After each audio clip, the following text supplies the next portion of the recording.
Welcome to Curious Perro. With this video, we are starting a series that I call Planning a Trip to Colombia During Uncertain Times. Before we begin, please take a moment to subscribe to my channel so you don't miss out. Check out the introduction. I'll see you on the other side, and watch on.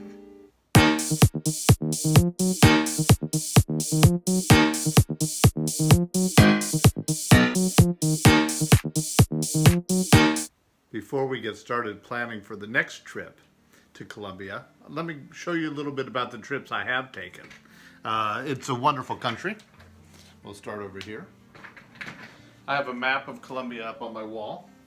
Cartagena, first places that I've been. I stayed at a place called Hotel La Grandia. They're currently not taking reservations because of the COVID, but it was an absolutely incredible place. It had a swimming pool on the 10th floor, overlooked the city. I'll share some pictures. It's absolutely gorgeous. I'm not quite sure what's going on there. I use booking.com quite a bit. It's not there. So Cartagena was my first introduction to Colombia. Well, I met a very beautiful woman, and we hit it off really good. And so since then, I've been going back to Colombia, and mi paisa, who is Colombian, assists me with traveling. We traveled together through Colombia to different places. The next time I went to Medellin, and in Medellin, just south of there, is a place called Sabaneta, and that's where we stayed. We stayed in an Airbnb. I have a YouTube video about that place. It's absolutely wonderful. Mi paisa continues to live in Sabaneta, and so I go back there periodically. That's where we kind of start from. So then my next trip, which was in November into December of 2020, we kind of did around the Colombia type trip, moving around. First I flew into Medellin.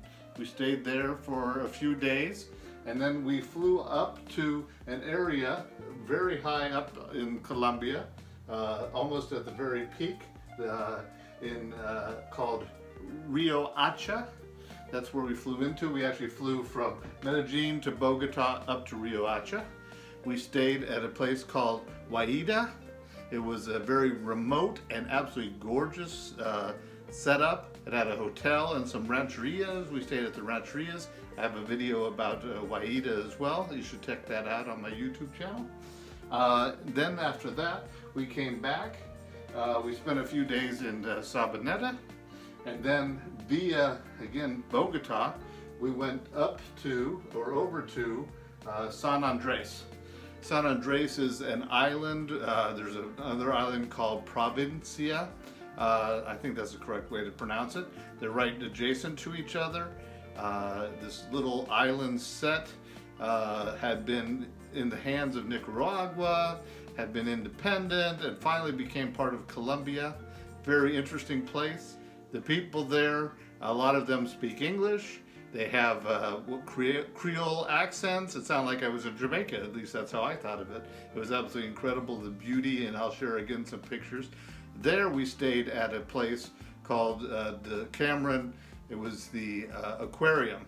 We originally had signed up to go to a place called San Luis, but San Luis was closed because they had hurricanes. I have a video about the hurricanes in San Andres, as well as another video showing about other aspects of San Andres, just kind of the fun touristy stuff.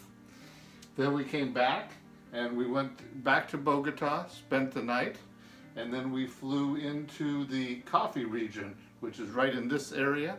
We flew into Armenia. We traveled around the entire area. I have a video and I continue to post videos about that. The coffee region is absolutely incredible. We stayed at a place called Panaca. It was actually Decameron Panaca. There is a farm, a finca, that is set up both for growing coffee and animals. It's really set up for the kids. I would compare it to Knott's Berry Farm here in the US, except they have no rides. It's all animals down and like hay rides, things of that sort. It's a lot of fun. And then we ended up going back to Medellin, of which then I came back to the United States. So I've been there quite often. I'm planning on going in May. The idea in going in May is that so I have obligations in the United States until then, and then we'll study some of the aspects of traveling to Colombia. We have to take into account COVID. I had to go through some of that when I went to Colombia in November and December. We have to take into account the vaccine, the testing, what needs to be done to travel. Air travel is very difficult. I must fly from here where I am in Arizona to Miami, from Miami down into Colombia, and then return. I have some tips along that line. Also some suggestions with regards to money, how you handle the currency and exchange, and at least what I do. I could look for some suggestions from you if you have them when we get to a video about that. When I go to Colombia, we're looking for a place to go. I'm not exactly sure what I want to do. I really would kind of like to go to the Pacific Ocean side of Colombia and check out that, maybe a beach type area. We're also looking at areas south of Cartagena as a possibility. Probably go beachy. I like to have a little activity though. I can't just hang out at the beach, but we'll talk about that as well. Thank you for watching my video. I look forward to the series. I hope you do too. I'll take you through each step. I'd love to hear from you. I'd love to hear what you would like to learn more about. Please subscribe to my channel so that you won't miss a video on this series. I think it'll be quite educational, and I think we can learn a little bit from each other. Thank you very much, and watch on.